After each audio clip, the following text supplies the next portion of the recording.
Velkommen til denne ekstra debat her i forbindelse med valget til Inatsisartut den 12. marts. En debat, der udelukkende bygger på det overvældende antal af spørgsmål, som vi har modtaget fra blandt andet jer seere på vores Facebook-side. Dem er vi rigtig glade for, og i aften får vi forhåbentlig svar på en del flere af dem. Men sidder I derhjemme og brænder ind med et spørgsmål, så skynd jer ind på facebook.com/René og stil det. Det er ikke helt for sent endnu. Velkommen til jer seere, og velkommen til publikum her i salen, og ikke mindst til hovedpersonerne, som sædvanligt er jer veloplagte kandidater fra 5 partier. Velkommen til. I aften springer vi over de normale indledende bemærkninger og går direkte på de spørgsmål, som Facebook-brugerne har skrevet til os. Og det første, det kommer fra Gert Brask, og han spørger: hvornår regner med, at landskassen kan begynde at høste penge fra råstofsektoren herhjemme? Det er et meget faktuelt spørgsmål. IA, hvad er udsigterne til, at vi egentlig begynder både at tjene penge, men måske også at få arbejdspladser i forhold til råstofsektoren? Det er jo egentlig allerede så småt begyndt at høste indtægter fra råstofsektoren. Efterforskning og forundersøgelser giver jo også penge i landet til landet og giver også arbejdspladser. Når vi så snakker den dag, vi finder olie, jamen fra den dag, så går der temmelig mange år, før vi måske begynder at hive olien op i kommercielle mængder. Vi skal regne med en periode på op til 25 år, før at det begynder at skabe i råstoffonden. Alle midlerne, for først vi får miner, går jo i råstoffonden. De går ikke i landskassen. Det skal vi lige huske. Men allerede nu har vi jo har gavn af en råstofindustri, og det skal helst bare stige de kommende år. Men hvad er de reelle udsigter til? Nu har vi jo, altså hvis vi tager London Mining, som der er tvivl om her i sidste sekund, men en anlægsfase, som primært kommer til at bestå af udenlandske arbejdere. Hvornår er der sådan rigtigt arbejde og rigtig penge, også for mineindustrien? Det vil der jo allerede være fra dag 1, fordi at det er den afledte industri, vi kommer til at tjene pengene på. Det er catering, det er rengør, det er serviceydelser, det er konsulentbistand og den slags. Og der kan fra dag 1 og byde ind med opgaver. Og IBA-aftalerne, som bliver lavet mellem selvstyre, kommuner og selskaberne, ligger jo meget vægt på, at der skal være lokale virksomheder og lokal arbejdskraft inde i det her. Så det er jo selve ideen med at gå i gang med den industri, det er jo, at vi fra dag 1 begynder at høste penge, og det gør vi jo allerede i dag. Er vi enige hos Sømut? Er det udsigterne? Det gør vi. Vi tjener jo allerede penge på alene i forundersøgelsesfasen, så vores råstoflov giver jo mulighed for, at Grønland får indtægter via arealafgift blandt andet. Vi kan tage kulbrinte efterforskningen, hvor vi i forgangne år har haft indtægter op til 400 millioner alene af de aktiviteter, der har været inden for efterforskningsfasen. Så det giver jo allerede indtægter for landskassen. Men får vi de indtægter, som Grønland efterspørger? Nej, det gør vi ikke. Vi ønsker, at Grønland skal have gavn af de mineraler, der udnyttes fra vores undergrund. Vi vil have de forskellige indtægter, som vores råstoflov giver lov til, og som måske koalitionen har forhalet her i det indeværende periode. Så vi ønsker en større indtægt. Det har jo og den diskussion, den kommer vi også tilbage til, men lad os lige prøve, hvis man sådan helt oprigtigt med hånden på hjertet skal fortælle befolkningen, hvad er udsigterne i mineindustrien? Nu snakker vi om, at vi tjener 200-300 millioner. Det er jo mange penge, men det er jo ikke det, vi snakker om. Hvornår begynder vi sådan for alvor at tjene penge på den? Hvad er der sut? Hvad har I at byde ind med? Altså, der er mange ting, der kan begynde at strømme ind til landskassen. Hvis vi forholder os til et spørgsmål, så er det også, som tidligere nævnt fra Simuts side, det skal også huskes under IBR og under anlægsfasen, er det meget vigtigt, at vi lægger på fra Simuts side, at lokale firmaer og virksomheder, at det kan blive lagt under London Mining, således at det ikke sker, at der er ulighed mellem ansatte under London Mining, som blandt andet er tidligere nævnt x antal kinesere. Bare et faktuelt spørgsmål. I har været inde, det tager 25-30 år, inden vi begynder at tjene på olieindustrien. Fortæl befolkningen, hvad er udsigterne til, at vi begynder at tjene rigtig med penge på mineindustrien? Snakker vi 5, 10 eller 20 år? Det er mere, så vi har et fælles grundlag at snakke ud fra. Altså tidligere, som sagt, ud fra råstofloven, har vi en mulighed at stille krav til alt det selskaber, der vil udnytte de ressourcer, vi har. Hvis vi stiller krav, så får vi også indtjening til landskassen. Ja. Har du et bud på, vil du fortælle befolkningen, hvad skal de regne med, hvor mange år? Har du et årstal? Det er altså ikke noget, man lige kan stå her og fortælle. Nej. I dag eller i morgen. De kommer helt an på de principper, der skal til, og de betingelser, vi kommer til at forlange i henhold til storskala-loven, og i forbindelse med de krav, vi skal stille op til de selskaber, der vil søge om udnyttelse af vores ressourcer. Altså forstået på den måde, at vi selvfølgelig skal få mest økonomisk ud af de tiltag, der måtte ske. Altså det kommer også helt an på, hvor meget der egentlig er. Det ved vi jo faktisk på forhånd. Men vi er enige om, at der kommer til at gå nogle år, Patrick Christiansen. Jo, jeg vil lige lade Allan tage den her. Ja. Okay, men vi er enige om, at det er et langstrakt projekt, som vil strække sig over rigtig, rigtig mange år. Vi har allerede indtægter, som det allerede er blevet sagt, og der er forundersøgelser, og vi skal selvfølgelig også stille krav om, at der bliver nogle praktikpladser hen ad vejen, og der er en råstofskole, og vi har Nuna Oil og Nuna Minerals. Der har været mange indtægter i forbindelse med forundersøgelser blandt andet i Asiat. Og samlet set har landskassen jo fået over 200 millioner kroner i indtægter allerede nu. Det han fisker efter, Gert Brasker, som måske lå lidt i det er, vi har snakket meget om mineindustrien, vi har snakket meget om olieindustrien, det er det, vi skal satse på. Men som vi hører her, det er jo et langstrakt projekt. Der går rigtig mange år, inden vi begynder både at få rigtig mange arbejdspladser og tjene penge. Bør vi satse og have andre alternativer klar, hvis vi for eksempel skal mindske den arbejdsløshed, der lige nu er stigende? Har vi en plan B? Er der andre områder, vi måske overser? Er der alternativer, vi bør være klar med? Siumut? Siumut har en klar politik på råstofområdet. Vi ønsker at få skabt flere indtjeningsmuligheder til landet. Det vil sige, at den første spadestik skal give indtægter til Grønland. Men hvad kunne alternativet være? Vi vil ikke vente flere år på, at mineselskaberne eventuelt giver overskud. Sandheden er, at vi har skrevet under på en udvindingsaftale, så aftalen er sådan set lavet skrevet under, blandt andet af Siumut i 2004, som var de første, der lavede denne her. Der skal kun være selskabsskat. Den aftale er jo sådan set lavet. Hvis vi går ud og bryder en underskrift, som er lavet mellem Grønlands regering og blandt andet Siumut, så hører vi vel ingen steder hjemme i et troværdigt samfund, hvis vi skriver under på en aftale, og så går ud og så laver en ny.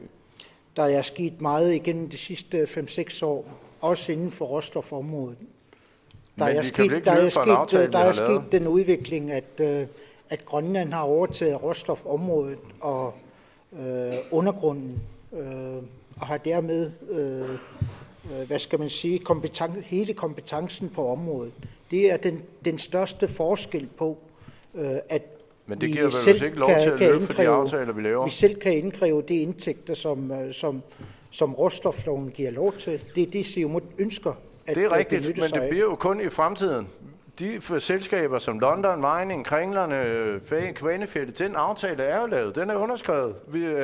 Det Siumut snakker om, det er i virkeligheden, hvis der kommer nogle nye selskaber til om 10 år. Det er jo ikke noget, der løser noget lige nu og her. Og spørgsmålet gik også på, har vi nogle alternativer til mine- og olieindustrien? Altså, tingene udvikler sig også inden for politik. Det vi går til valg på, det er, at Siumut ønsker indtægter via royalty. Så klart kan vi se det. Og vi ønsker, at det gøres gældende inden for hvilken som helst udnyttelse af mineralske råstoffer, kulbrinte og andre mineraler. Det er vi med på. Er der slut et bud på hvad kunne vi satse på alternativt? Er der alternative områder, vi kunne satse på? Ja, det mener vi fra det side. Derfor er det så godt til valg på at ville ophæve nul-tolerance. Og det vil give arbejdspladser. Og det vil give også lokale arbejdspladser. Men også alternativet er, at det ikke kun er tunnelsund mod råstofområdet og mineralområdet, så er der også en fiskeri. Kort tid siden har vi fået opløst, at AGF kan drive alt det virksomheder og alt det fabrikker på langskysten. Hvorfor kan vi ikke privatisere det og spare penge fra landskassen og bruge dem til velfærd? Det vil give arbejdspladser til fiskere. Fiskerne er også arbejdere. Derfor skal det ikke betale 1.500 kroner per fiskeart. Og det vil også give arbejdspladser i landet. På den måde kan vi også minimere eller reducere den stigende arbejdsløshed i Grønland. IA har flere år vi har snakket om en flerstrenget erhvervsstrategi, hvor vi har I andre alternativer end mineindustri, olie? Ja, nej, altså råstofområdet må vi bare se i øjnene, er det, der skal bære os ind i en økonomisk vækst. Sådan er det, men vi ønsker et flerstrenget erhvervsliv, der også har for eksempel en stigende grad af turisme. Jeg tror også, vi skal se på vores erhvervsliv som at have flere strenge. Altså noget af det handler måske om at begrænse importen her i landet. Det kan være med til at forbedre vores handelsbalance og betalingsbalance, blandt andet, hvis vi i højere grad selvforsyner. Og så handler det om at øge væksten. Og jeg tror, i den her debat, hvor vi snakker af Grønland gratis, der synes jeg, vi overser en ret væsentlig ting, nemlig spørgsmålet omkring Grønlands konkurrenceevne. Sverige har lige sænket selskabsskatten. Danmark har meldt ud, de gør det samme. I Asien, der lokker de med utrolig lave produktionsomkostninger, fordi at man kan give lave lønninger. I Indien er de ret ligeglade med miljøkrav for at få virksomheder til landet. Det er det marked, vi skal ud og agere i. Det er der, hvor vi skal ud og være attraktive. Vi kan lokke med et land, der ligger meget langt væk, med en meget lille arbejdsstyrke, der er forholdsvis ufaglært, og som har relativt høje lønninger i en global sammenhæng. Altså på den baggrund er jeg ret stolt af storskalaloven og råstofloven, som går ind og sætter miljøkrav, som sætter krav til de rettigheder, man skal give arbejderne. Det er faktisk nogle okay lovgivninger, vi har. Er du enig i, lad os lige holde fast i det her, at der er vel lavet udvindingsaftaler med de selskaber, der er til stede i Grønland nu? Det er klart, at de økonomiske rammer, som vi har vedtaget nu, de gælder selvfølgelig for dem, der opererer her nu. Så kan vi snakke om at ændre fremadrettet. Ja. Og IA har hele tiden sagt, jamen vi skal da hele tiden vurdere, hvor er vores industri henne. Lige nu er vi ikke et mineland, det er vi ikke. Vi har en mine. Men det er jo slet ikke en reel mulighed at indføre som Siumut royalties nu og her på projekter, der er lavet en aftale omkring. Nej, men det kan selvfølgelig være en idé fremadrettet, hvis analyserne peger på, at det giver mening, og det er der, hvor vi får flest mulige penge i råstoffonden. Og det er jo det, vi alle sammen har et fælles mål om. Det er, at vi tjener mest muligt på det her. Demokraterne, har I et bud på en flerstrenget? Overser vi noget i vores, meget fokusering på mineral- og olieindustrien? Overser vi nogle andre brancher, som måske nu og her kunne gå ind og afhjælpe en historisk høj arbejdsløshed? Jeg tror ikke, at vi overser noget. Jeg tror bare ikke, at vi udnytter de forskellige strenge ordentligt. Det, du spørger op om, Brinde, det er, skal vi satse på råstofindustrien og på råstofområdet? Ja, det kan du tro, vi skal satse på, for der er tonsvis af kommende arbejdspladser der. De prøveboringer, der var, viste, at der var både olie og gas i alle de 3 boringer, de lavede. Vi kan jo se fra det, der kommer fra Nuna Minerals, at de finder flere og flere forekomster af flere og flere mineraler. Så, potentialerne ligger der. Det vi så selvfølgelig skal satse på, det er at få uddannet folk fra vores råstofskoler. Vi skal også i en dialog med Grønlands Arbejdsgiverforening og Nusuga om, hvordan kan vores lokale virksomheder være underleverandører til alt det her. Med hensyn til beskæftigelse, en ting, der ærger mig, det er, at vi i den her valgperiode ikke har nået at få vedtaget og implementeret en national anlægsstrategi, således at selvstyret, kommunerne, aktieselskaberne og den danske stat alle sammen melder ind, hvad det er for nogle byggerier, der kommer og til hvilken pris. Således at man kan koordinere byggerierne, så priserne ikke koger op et sted, og der ikke er noget at lave et andet sted. På den måde kan vi sikre rigtig meget beskæftigelse i byggebranchen hele året igennem på mange flere lokaliteter, end vi kan i dag. Et potentiale, som vi heller ikke snakker om, hvor der også er mange penge, som er let at tjene, men som er dyrt at komme i gang med, det er netop at få investeret i flere vandkraftværker, så vi kan eksportere el både til det nordamerikanske kontinent og via Island til Europa. Fordi vi bliver ved med at få vand. Vi bliver ved med at kunne producere energi. Og det her, det er jo et langtidssikret investeringsprojekt. Anton Frederiksen, du har en baggrund i Ilulissat i fiskerne. Er der noget der, vi overser i vores fokusering på mineral- og olieudvinding? Altså, når vi snakker om olieudvinding til søs, der er Kandidatpartiet helt uenige. Netop fordi vores ressourcer fra havet er meget afhængige af, som vi simpelthen skal beskytte fuldt ud. Men vi har også andre alternativer. Vi har nævnt i det her valgkampe om de muligheder, vi har i forbindelse med vandkraftværker, som vi ikke udnytter fuldt ud. Den energi, der bliver produceret, der så mener du vi, er at egentlig modstander af en egentlig olieudvinding? Ikke når det sker til lands. Ikke når det sker til lands. Men ud til søs er vi er det ikke kun til søs, vi leder umiddelbart? Altså, vi siger nej til olieudvinding til søs. Og vandkraftværker. Det er fint, ved du hvad, vi når ikke mere på det her. Vi skal også videre, der er nemlig mange spørgsmål. Det næste kommer fra Anne-Marie Jensen. Nej, det gør det ikke. Vi skal helt herop og finde det. Vivian Møller Johansen, et kort spørgsmål til alle partier. Hvordan vil I nedbringe de lange ventelister, der er på operationer, undersøgelser i sundhedsvæsenet? Jeg ved, de har været inde på det i den grønlandsksprogede vælgermøde, og sandheden er, at vi i sundhedsvæsenet har rigtig lange ventelister på mindre operationer, på, ja, hvis du bare skal til lægen. Det koster rigtig meget. Det koster samfundet rigtig mange penge. Folk, der sidder i venteværelser og må gå hjemme og vente på operationer osv. osv. Har Siumut et bud på, hvordan vi kan optimere et sundhedsvæsen? Man er jo i gang med at reorganisere sundhedsvæsenet og den måde, man organiserer det på. Og jeg tror også, en af de muligheder er at optimere den indsats, der er de forskellige steder, og koordinere den noget bedre, sådan så folk tidligst muligt kommer i behandling, i stedet for at de venter i flere år, ligesom nu, for at få knæoperation eller et eller andet, som måske til at starte med ikke generer så meget, men jo længere tid man venter, jo værre bliver den. Så der er nogle infrastrukturelle ting, som skal ordnes, og vi har fået et nyt patienthotel, som kan rumme mange flere patienter, og på den måde så vil operationerne også blive bedre, og der er lavet ny, Jeg kender mange mennesker og har snakket med mange cases, hedder det i journalistikken, i løbet af de senere år, med folk, der venter både 1, 2 og 3 år på for eksempel en knæoperation eller mindre operationer, og som det er bliver også en trukket ud af arbejdsmarkedet. Det er jo ikke kun den, der venter på en knæoperation, det er også vedkommendes familie, som de kommer ud om, fordi vedkommende kan ikke arbejde og mister sin indtægt. Og der er socialt. Flere læger?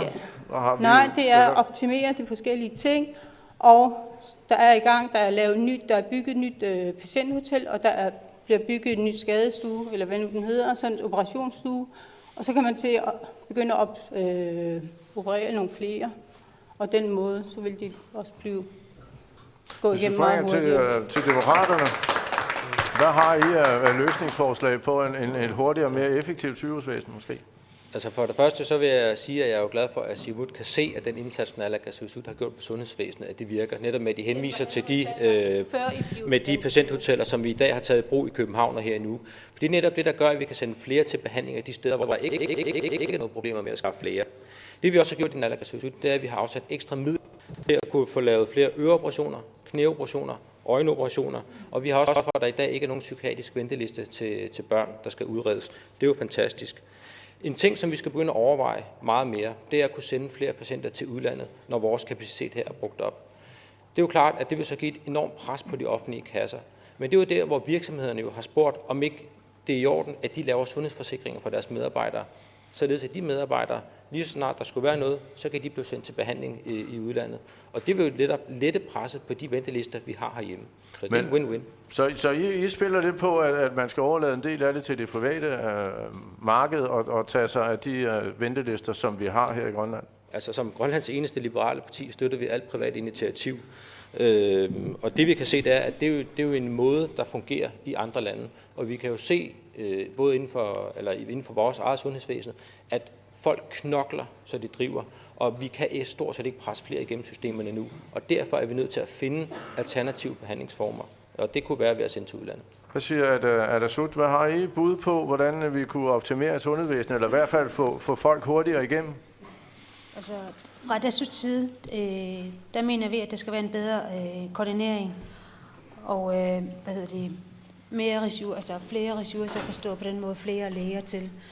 Men en ting, som vi også påpeger, det er altså fejldisponerede patienter. Fejldisponerede patienter. Forstået på den måde, at de bliver sendt til det forkerte sted. Og så finder man ud af, jamen det er jo ikke der, det skal, så skal det tilbage igen. Altså sådan nogle penge, der ikke bliver brugt ordentligt, kunne blive brugt bedre, så flere patienter kunne få den hjælp, de har brug for. Som erhvervslivets parti, kunne I være enige med Palle Christiansen om, at noget af det her kunne løses med nogle private sygeforsikringer? Det kan diskuteres mange ting. Der er nogle områder, der allerede er privatiseret. Altså nogle af dem, for eksempel tandlæger, private tandlæger, som måske Palle Christiansen selv er.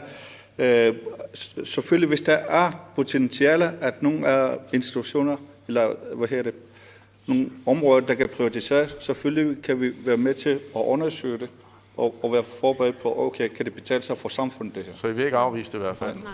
Hvad med IA? Er det vejen frem? Sundhedsforsikringer er...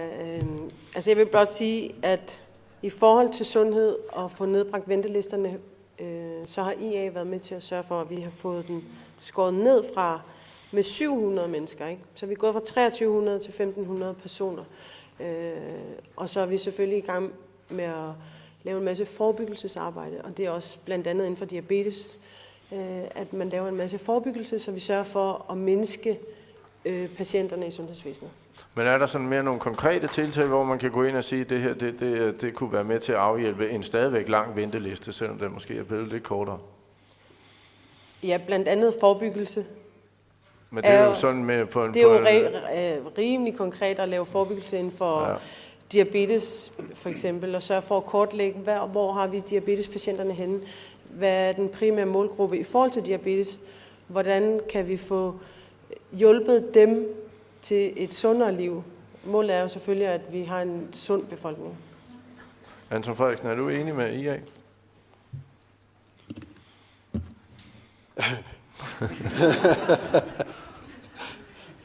Altså, jeg kan sige det på den måde, at jeg som en del af koalitionen er godt tilfreds med de forskellige tiltag, vi har foretaget med at nedbringe ventelister.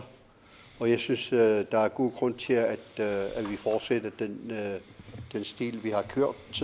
Og altså, sundhed er jo vores hver enkeltes ansvar, og det er også derfor meget vigtigt at oplyse folk med hensyn til, hvad vi hver enkelt skal passe på, også i forbindelse med diabetes og alt de usunde livsstil, vi har, som giver utrolig mange problemer. Tak for det, Anton Frederiksen. Ja, vi springer videre. I fik alle sammen et skud i bøssen til at komme med gode forslag. Vi springer videre til et spørgsmål mere, som omhandler dobbeltmandater. Og det er blandt andet Ingo Hansen, der spørger. Jeg har et spørgsmål, der i høj grad berører både EA og Siumut om dobbeltmandateri. Et emne, vi ikke rigtig har fået svar på. Doris Jacobsen er som bekendt et dobbeltmandat, og Sara Olsvig har også tilkendegivet, at hun agter at påføre sig 2 kasketter, såfremt hun bliver valgt ind. Hvordan kan det overhovedet forsvares? For man kan vel ikke arbejde mere end 100% et sted. Skulle vi starte med IA? Det kan vi godt. Ja. IA har den holdning, at det er op til vælgerne. Vælgerne må bestemme, om de sætter deres kryds ved en, som har meldt ud, at de agter at tage et dobbeltmandat. Og det lader vi vælgerne om at bestemme. Vi har selvfølgelig personlige holdninger til det hver især, men vi har valgt at sige i partiet, at det er en personlig holdning, vi må have, og det må vi lade vælgerne om i sidste ende afgøre. Men kan det ikke være problematisk, at man kan vel ikke være begge steder på en gang 100%? Der er helt sikkert argumenter i begge retninger, og dem drøfter vi også løbende. Man kan også sige, at der er også steder her i landet, hvor det måske er svært at rekruttere politikere, både til lokalniveau og landspolitisk. Vi skal måske også blive bedre til i virkeligheden at prøve at rekruttere nye til det politiske område og gøre flere politisk interesserede og engagerede, hvis vi vil dobbeltmandater til livs. Det kunne også være arbejde på den måde, man har indrettet vores politiske system på. Det skræmmer måske mange væk. Ja. Så det bliver tordenskjold soldater, det bliver måske de få, der vælger at stille op, og det kunne vi gøre noget ved. Helt konkret har Siumut også, Doris Jakobsen. Har I diskuteret det internt i partiet? Jamen, vi siger som I, altså det er et spørgsmål, som vælgerne må tage stilling til, om man vil vælge dem, der stiller op med flere poster. Og det er også korrekt. Det er ikke kun inden for politik, men det er mange steder,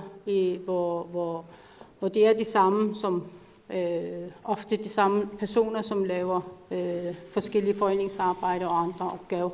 Men jeg vil lige tilføje i forhold til, som jeg ikke fik sagt lige til sundhedsvæsenet. Altså der er mange aborter, som der blev drøftet her i den grønlandske version. Hvad skal man gøre med det? Altså, det viser sig, at lige så snart oplysningskampagner og så videre omkring aborter stopper, så stiger aborterne. Så det er vigtigt, at de bliver kørt kontinuerligt for at mindske de pres, der er på sundhedsvæsenet, og så kan de operere nogle andre. Lad os lige holde os til det spørgsmål, som vi egentlig har, som går på dobbeltmandater. Doris Jakobsen har selv været inde for, hun mener, det er en fordel, hvis hun både kan sidde i Folketinget og i Inatsisartut, så hun kan overføre viden fra det ene sted til det andet og skabe mere synergi. Er det det, der for eksempel er argumentet for os, at det er okay med et dobbeltmandat? Altså det er jo op til den enkelte at vurdere. Det er ens samvittighed. Det er et personligt valg, som hver enkelt kandidat må gøre op med sig selv, om hvorvidt man magter at bestride job i Inatsisartut og i Folketinget. Så det har vi ikke truffet nogle principielle beslutninger om, men altså det er jo op til den enkelte. Hvad med Inatsisartut? Hvordan forholder I jer til, hvis nogle af jeres kandidater vil? Ja, altså Inatsisartut har den holdning, det er op til en selv, der kommer ind, og vi skal også tænke på, altså vedkommende kan godt have nogle forskellige interesser og have evne til det, men så længe det ikke går ud over samfundet og det man arbejder for. Og så har vi også den slogan i vores Inatsisartut, det er fred under ansvar, altså det er jo ens eget. Anton Frederiksen, er du enig? Jamen, det er helt op til vælgerne. Det er fint. Og hvor meget en kan magte. Ja. Demokraterne, man forholder op til vælgerne at bestemme det.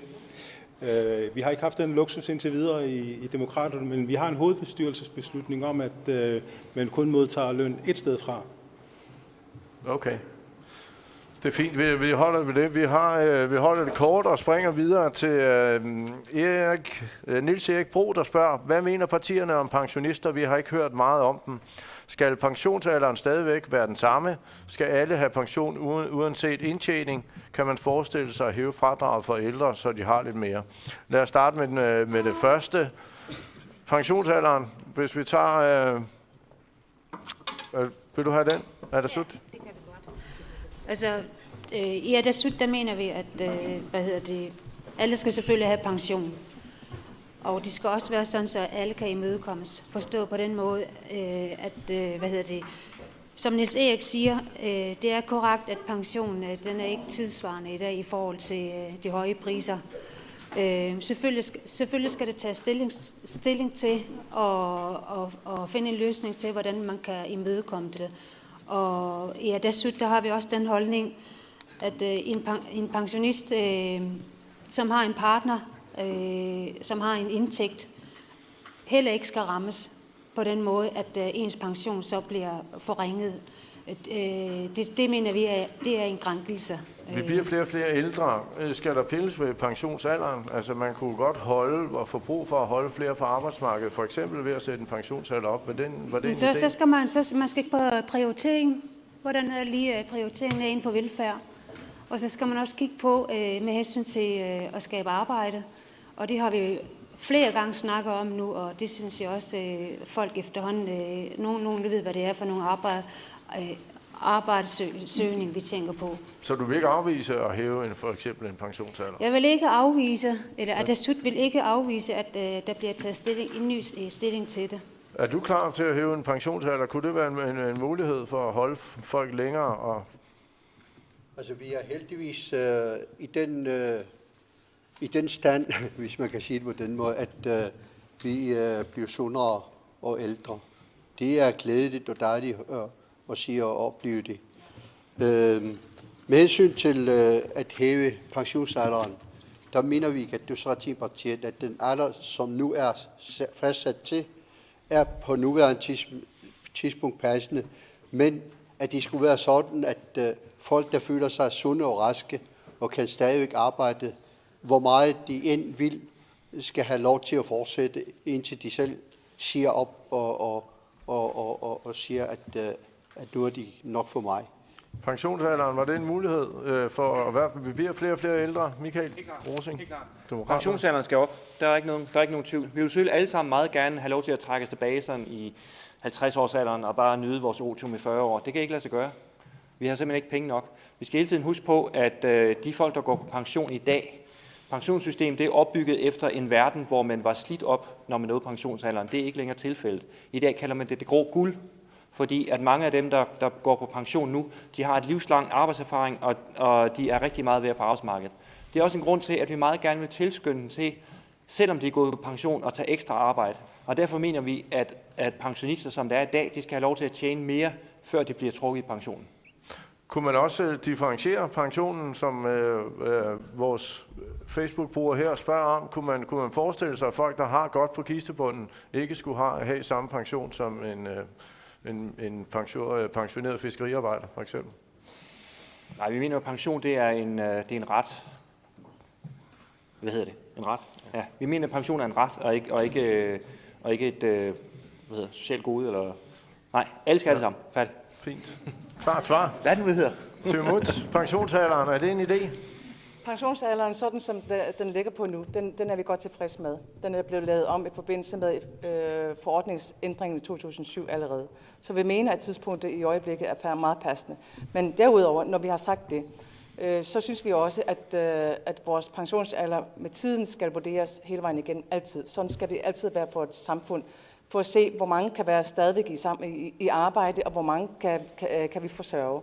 Det skal være en dialog mellem alle parter. Samtidig så synes vi også, at det er utroligt vigtigt at vide, at det er godt, at der er flere, der ønsker at være længere i arbejdsmarkedet end tidligere. Det er et sundhedstegn for vores økonomi, også for vores ældre. Og den skal vi hele tiden holde løbende i vurdering, således at vi altid til enhver tid finder en god løsning på det her. Samtidig, når vi har sagt det, så går vi også ind for, at flere og flere af os skal have en pensionsopsparing, således vi kan være mere smidige og mere frie til at vurdere og bestemme, hvornår vi i fremtiden vil gerne gå i pension. Så det skal ikke være på grund af, at det skal vi nu hvor vi er nået en vis alder. Det gør vi, når vi selv føler, at nu er vi godt klar, og vi sikrer os en ansvarsfuld og en god alderdom. Kunne man forestille sig at differentiere pensionen, som han spørger om her, at rige pensionister ikke får det samme udbetalt som nogen, der har mindre? Siumut går ind for, når det offentlige skal ind og betale for ydelser, så går vi ind for ligebehandling af alle. Er der en tankegang, I kunne forestille jer at differentiere? Der er sådan flere ting i det her. For det første kan jeg høre, at langt hen ad vejen er vi faktisk enige med Siumut, hvilket borger godt for de kommende reformer på området, som vi har sat i søen, at vi kan finde sammen om rigtig mange ting. Lige omkring den gensidige forsørgelsespligt, bliver der nævnt, den holder vi meget fast i. Vi mener, at man i et ægteskab er forpligtet til at sørge for hinanden, og det mener vi er et meget grundlæggende princip i vores velfærdssystem. Og vi går ikke ind for Jeg tror heller ikke, det er lige om hjørnet, at vi får en folkepension for alle, der er lige høj. Det har vi simpelthen ikke råd til, hvor end vi gerne ville. Vi vil jo alle sammen gerne sørge godt for vores ældre, men vi må også være realister og sige, jamen, det kommer nok ikke til at ske her inden for en kort årrække. Vi bliver nødt til at rette pengene der hos dem, der har mest behov, og dem, der er mest udsatte. Og hele den her omlægning, for eksempel af skatteområdet, handler også om at omfordele goderne og sørge for, at dem, der lige nu har mindst at gøre med, får mere mellem hænderne. Hvad med en pensionsalder? Den skal jo stå i samspil med den gennemsnitlige levealder, og derfor tror jeg, den er meget passende, hvor den er nu. Men det er selvfølgelig i takt med, at vi så bliver ældre, må man jo så rykke på det også. Men, hvad med Adasut? Kunne vi forestille sig, at vi hævede pensionsalderen? Var det en mulighed? Sådan som vores levealder, som er lige blevet nævnt, samtidig med, at det hårdt arbejdende erhvervsliv, der er mange fiskere og mange inden for håndværksområdet, som bruger kroppen meget. Og så længe sådan som det er, der er det en ulempe at skulle have eller differentiere, for man skal gøre folk lige, og det vil man ikke gøre, og det går Adasut ind for, at vi har lige forhold for alle. Du har markeret? Jeg har markeret det netop, fordi jeg synes, at det er utrolig vigtigt, at vi for fremtiden, når vi skal til at vurdere, hvornår folk skal gå i pension, at det skal tages i en bredere diskussion. Det er ikke bare en alder, man skal sætte, men det skal være en bredere diskussion, således at vi finder en god og smidig overgangsperiode, således at vi kan komme på pension gradvis og have halvdags jobs og arrangementer på fremtiden, som vi synes er meget mere attraktivt, således at vi beholder befolkningen i arbejdsmarkedet på længere tid, men også samtidig også finde en god smidig løsning. Når det er sagt, så synes vi også, at det er utroligt vigtigt at lægge vægt på, at Naalakkersuisuts velfærdsskattekommission anbefaler, at den skal hæves, hvilket vi er imod. Du har markeret Pelle Christiansen fra Moderaterne. Der er to ting, som vi glemmer i hele den her debat. Det er emnet om private pensionsopsparinger. Lige nu, der afhænger alle af, at man får nogle penge fra det offentlige, og det er det, som simpelthen tynger det her samfund. Hvis vi får indført et krav om private pensionsopsparinger, så vil den her byrde lettes ud i fremtiden. Det var den ene. Nu har jeg lige tabt tråden med den anden. Anton Frederiksen, du har markeret. Det er netop blandt andet de beskatning af private pensionsopsparinger vil give ekstra midler, nemlig. Vi ved godt, at vi desværre har oplevet gennem de sidste flere år, at alt for mange pensionister flytter til Danmark, netop fordi der er simpelthen bedre økonomiske gevinster for pensionisterne. Og det er derfor, vi arbejder for, at pension ikke bør være afhængig af indkomsten for samlivet. Palle, du har fundet tråden igen. Ja, jeg skal åbenbart også snart på pension. Det kniber lidt i dag. Nej, en anden ting, som vi taber mange penge på i det her samfund, det er, at når jeg for eksempel indbetaler pension, så er det skattefrit. Og der bliver først betalt skat af pensionen den dag, at jeg får den udbetalt. Det vi ser i Grønland i dag, det er, at der er mange, der tager til andre lande for at gå på pension. Og så bliver de beskattet i det land, de flytter til. Demokraterne er den overbevisning, at vi kunne lade mange flere penge blive i det her samfund, hvis vi beskatter pensionsindbetalingerne på det tidspunkt, det bliver indbetalt, og så kan det være skattefrit ved udbetalingen. Dermed bliver pengene i Grønland, og det er det, vi har behov for. Vi springer lige til næste spørgsmål. Marie C. Bertelsen spørger til progressiv beskatning. I var inde på det i går i jeres duel, eller Hammerens duel med Gubi Kleist. Lad os få en hurtig runde. IA, progressiv beskatning? Ja, helt klart. Der er ingen digitaler der. Hvorfor? Fordi vi har et forsørgelsesproblem om ganske få år. Flere bliver ældre. Vi har et sundhedsvæsen, som koster os allerede over 1 milliard, og vi bliver færre og færre, der skal forsørge resten af hele samfundet. Vi ønsker fortsat et folkeskole, et uddannelsessystem, som er gratis, et sundhedssystem, der er gratis, og hvordan skal vi finansiere det? Vi er altså nødt til at omfordele de midler, vi har i samfundet. Vi kan jo ikke kun sætte vores lid til råstofindtægter, som måske først kommer om 25 år. Vi har et kæmpe problem der. Vi holder det kort. Er der sut progressiv beskatning, ja eller nej? Jeg vil lige et øjeblik, så kan jeg måske lige forklare seerne, at progressiv beskatning betyder, at dem, der tjener mest, også betaler mest i skat. Det vil sige, jo mere man tjener, jo højere skat får man. Er det, Fra det synes vi imod med den progressive beskatning, fordi vi mener, når man tager meget lang uddannelse, for eksempel at med forventninger, man tjener rimelig penge i fremtiden, og så bliver man straf for det. Så det er egentlig incitamenterne for at tage en god uddannelse. Men så kunne vi ikke være, at de bredeste skuldre tjener med? Ja, det er det, man gør, fordi de betaler meget skat i forvejen på grund af såkaldt høje indtægter. Så på den måde så er man muligt for at investere det penge til nye erhverv i samfundet. Simut, I er heller ikke så begejstrede for progressiv beskatning, er det rigtigt? Det er rigtigt. Simut går ind for, at vi skal være lige alle sammen. For eksempel, hvis man tager, ligesom jeg siger, hvis man tager en lang uddannelse og kommer hjem igen og vil gøre gang i samfundet, så tror jeg ikke på, at flytte midler fra den ene lomme til den anden skaber vækst. Vi tror på, at i samfundet skal være lige, hvor vi alle sammen betaler den skat, vi betaler, uanset om man er højlønnet eller lavlønnet. Det handler om at være lige. Men I går også meget ind, jeg hørte dig, eller Harmon i går sagde, at I vil beskytte de svage i samfundet. Det giver vel også god mening at beskytte de svage, for eksempel ved at lade de stærke betale lidt mere til kassen, så vi har lidt mere til de svage. De stærke betaler jo forvejen. De betaler fuld pris i alt hvad der er at betale i samfundet. Det gør de i forvejen. Og vi synes også, at skabe vækst og lige muligheder i samfundet betyder ikke, at det behøver at være på bekostning af de andre. Vi synes, at vi skal gøre lavkagen større, som alle kan dele af. Og det er det vigtigste for os. Ja. Vækst, generelt økonomisk vækst i samfundet er vejen frem, og ikke bare flytte fra den ene lomme til det andet. Vi skal lige have Anton Frederiksen med. Progressiv beskatning, er det en god idé? I princippet nej. Men der er mange forhold, som vi selvfølgelig tager hensyn til.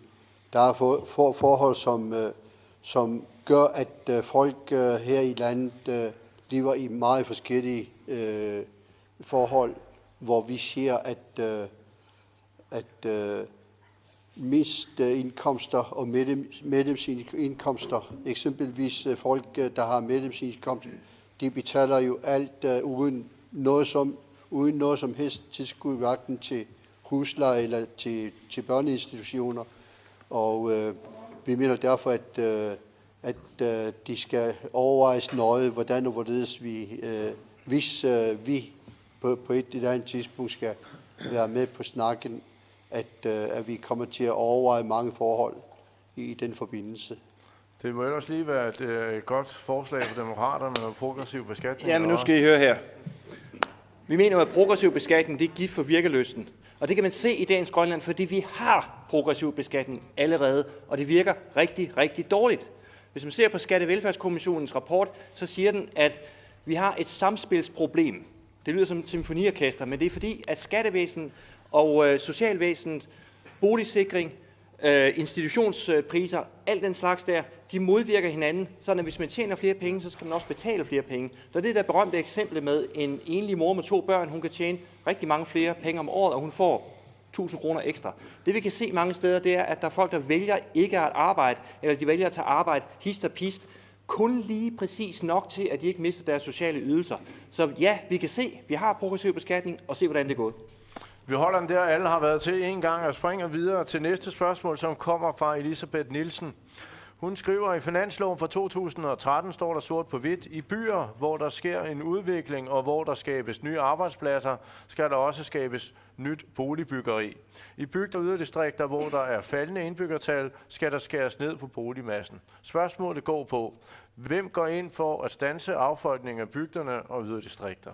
Det er vel lige... Skal vi starte med jer, Simut? Altså, som sagt, er altid vores udgangspunkt, at vi ikke skal diskriminere vores befolkning overalt, uanset om det bor bygd, yderdistrikter eller store byer. Alle har ret til at blive behandlet ens af ens eget nærlæggersvisut og inatsisartut. Alle betaler lige meget til landskassen. Alle har ret til at blive behandlet på lige fod i udviklingsøje med i hele samfundet. Det er vores udgangspunkt. Jeg tror også, at i forbindelse med finansloven, det er den rammelov, der sikrer, hvordan samfundet vil blive udformet inden for det næste kommende år.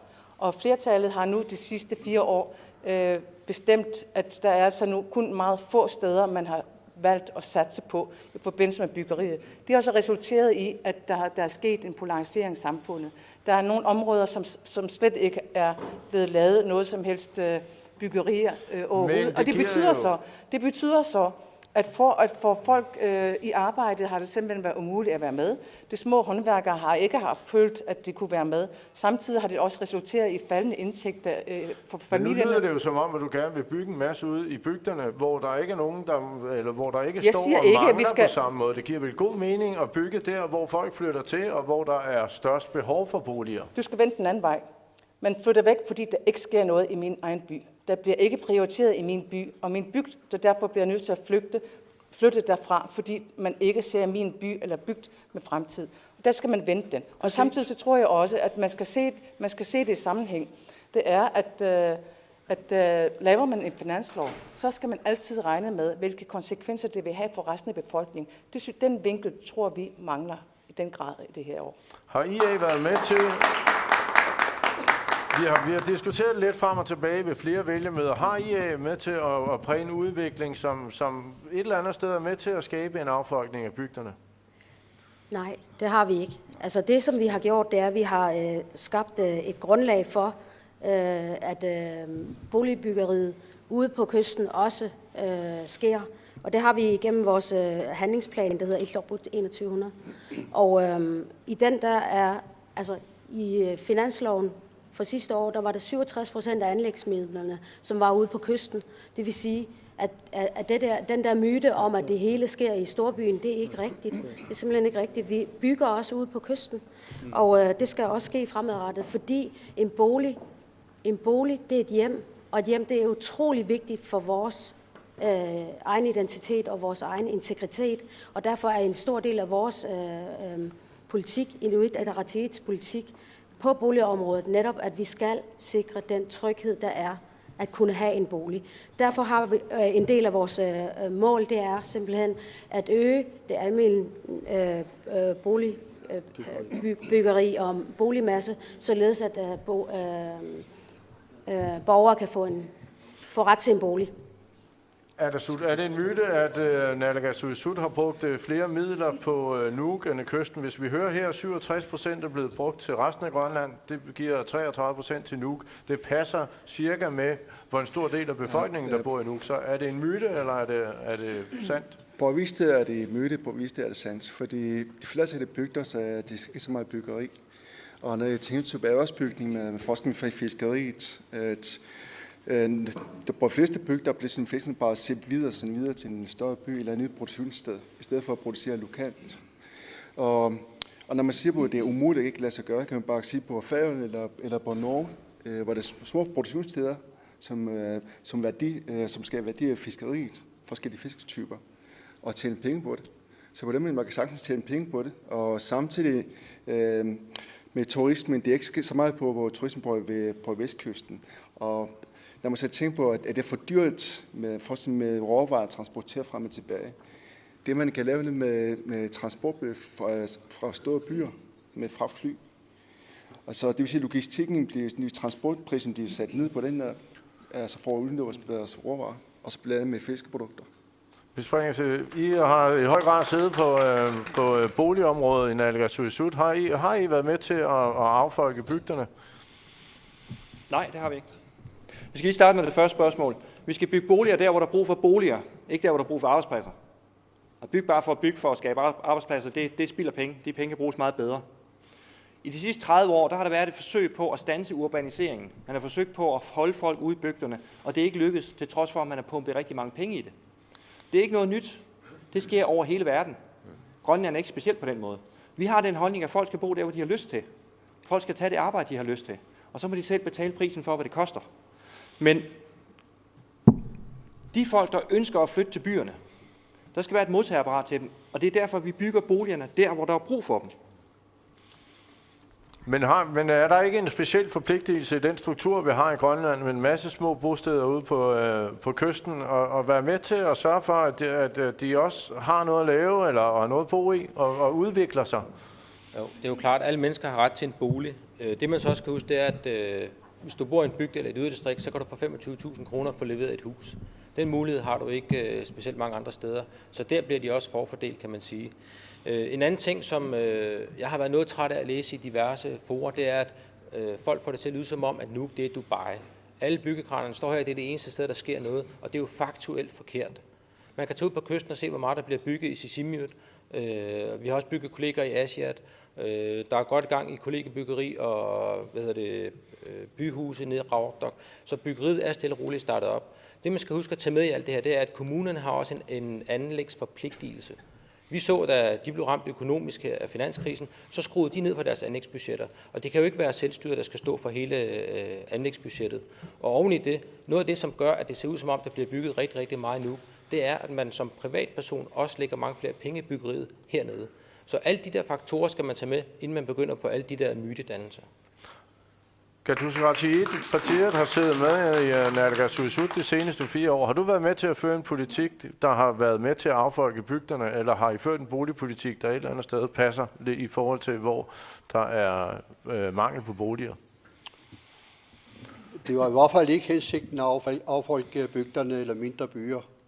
Men man skal heller ikke glemme, at den største affolkning af bygder og mindre byer skete under Siumuts styre, da man ophævede ensprissystemet for el og vand.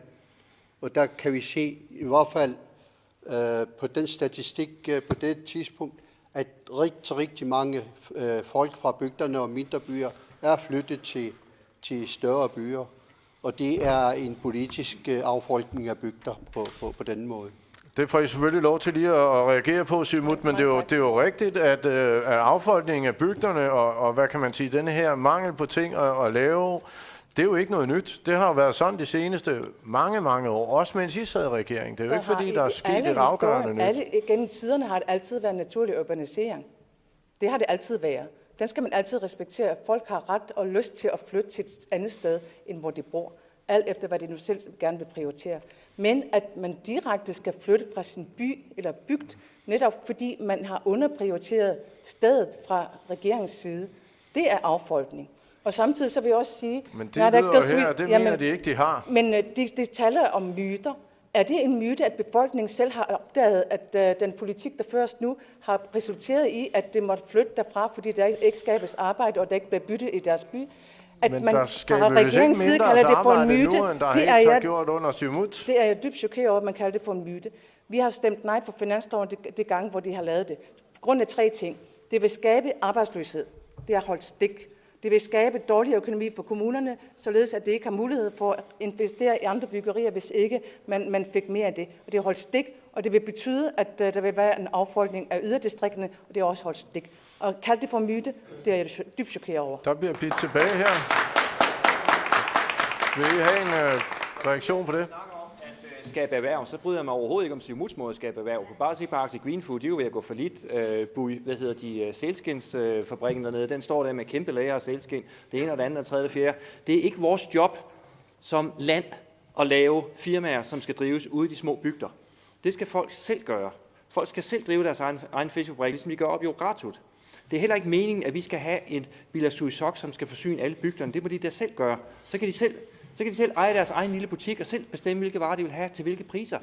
Hvorfor skal alting laves centraliseret, som om vi boede i det gamle Rusland? Det virker jo ikke, og det har ikke virket i de her 30 år, vi har haft hjemmestyre.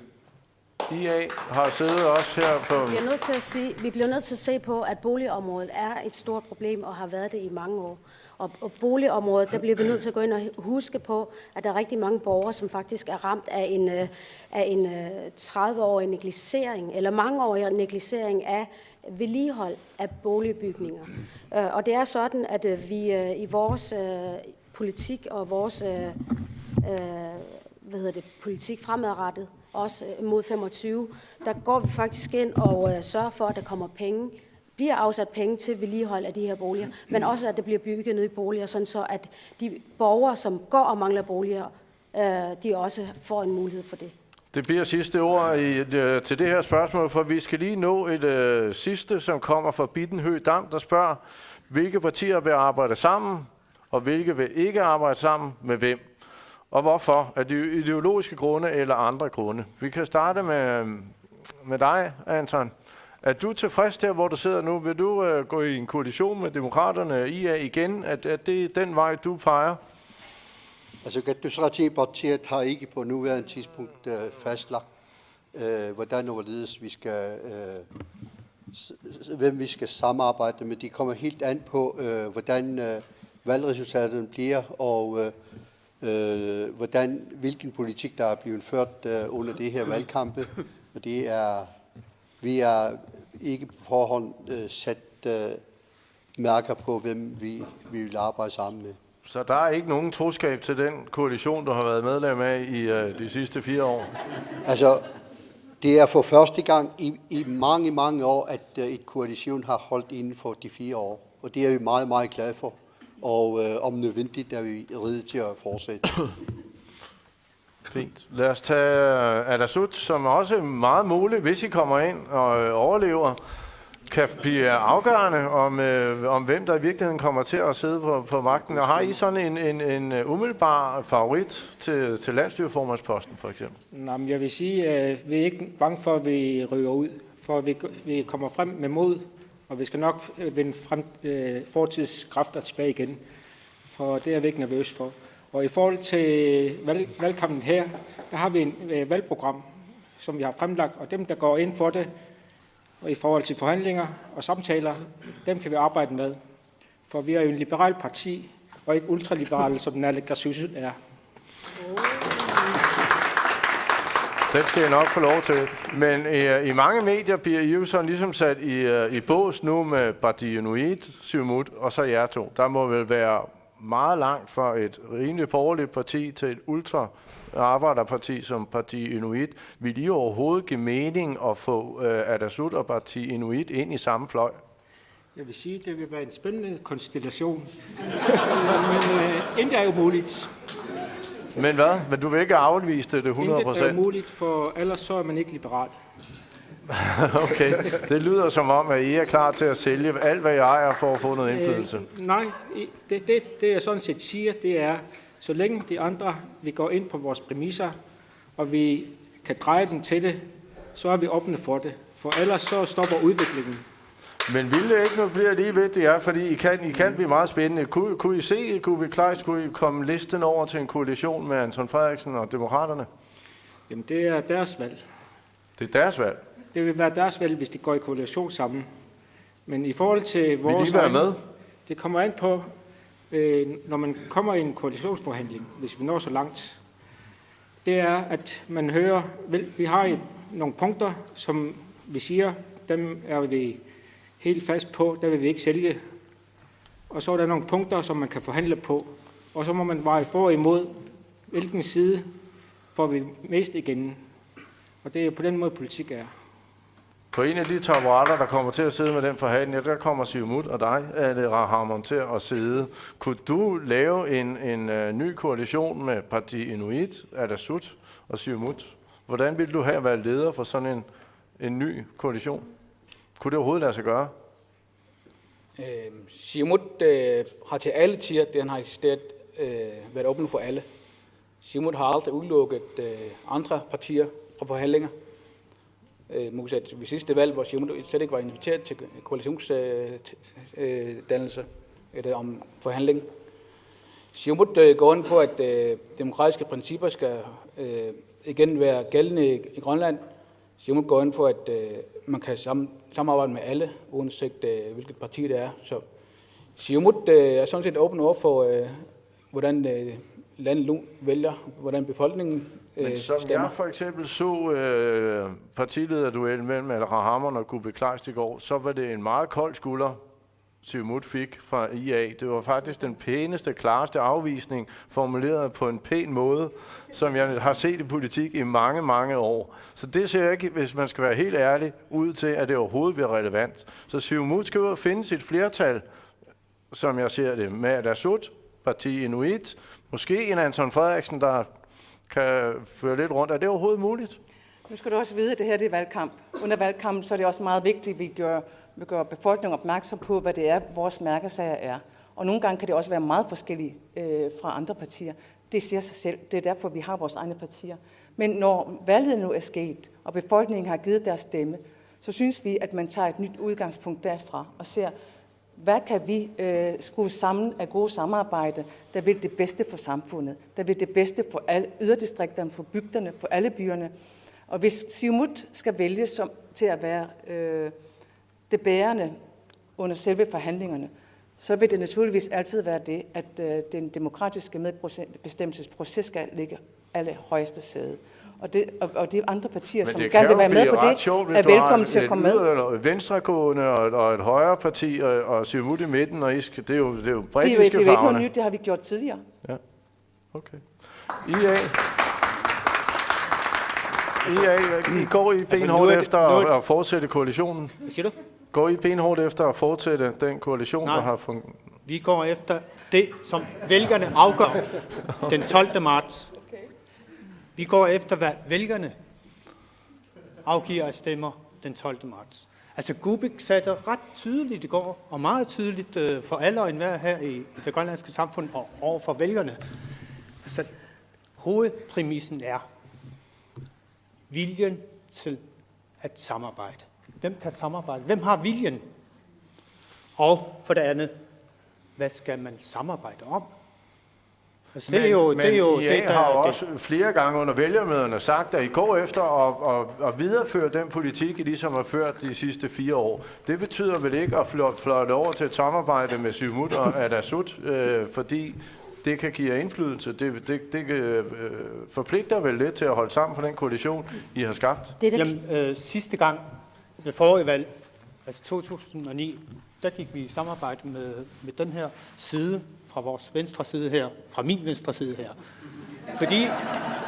Fordi der kunne vi skrue en samarbejdsaftale sammen, som kunne gå ind og arbejde for at afskaffe uligheden i samfundet og begynde det arbejde.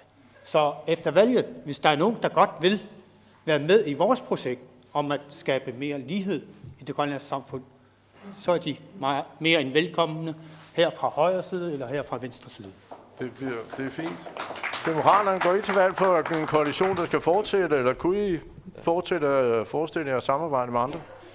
Altså med de ting, der har været sagt i den her valgkamp, så finder jeg det svært for os som demokrater at samarbejde med andre end dem, som vi er i koalition med i dag. Jeg vil som demokrat og som menneske sige, at jeg er ekstremt stolt af den koalition, der sidder lige nu. Vi har arbejdet benhårdt, vi har truffet nogle beslutninger, som har krævet meget, meget mod. Vi har stået fast ved dem i den her valgkamp, og har ikke gået ud og lovet gavebrud, som mange andre har. De reformer, vi har igangsat og skal køre videre, er meget, meget vigtige at holde fast ved. Og det tør vi også godt i den her koalition. Hvorimod det, vi kan høre fra de andre partier, det er, at det er noget, de vil give køb på. Og den usikkerhed, det vil skabe, den usikkerhed, der var i det her samfund før 2009, ønsker jeg ikke at komme tilbage til. Og det var der også et flertal, der heller ikke ville tilbage til. Jeg vil også gerne allerede nu sige, at jeg er meget, meget stolt af den landstyreformand, vi har. Han har givet plads til nogle ministre, som har været meget, meget forskellige, har haft meget, meget forskellige kompetencer, men han har udvist den storhed og give plads til, at man har kunne bruge de her kompetencer, selvom det har givet nogle øretæver i medierne og ude i befolkningen. Så jeg står 120% fast ved, at den her koalition den skal fortsætte, fordi det er det, der er det bedste for Grønland. Tak for det. Det bliver sidste ord for i aften. Vi når desværre ikke mere. Tak fordi I kom, og tak til publikum, og tak til jer seere, fordi I kiggede med. På lørdag er vi klar med første omgang krydsild, hvor vi har partierne inde et af gangen hver aften til en direkte kritisk debat om Grønlands udfordringer og partiernes løsninger på dem. Her vil vi også invitere jer til at stille spørgsmål direkte til partierne. I kan gå ind på vores Facebook-side og stille spørgsmål direkte til Anton Frederiksen og Kadu Tegrassi, der ligger ud, og det bliver på lørdag. Tak for nu.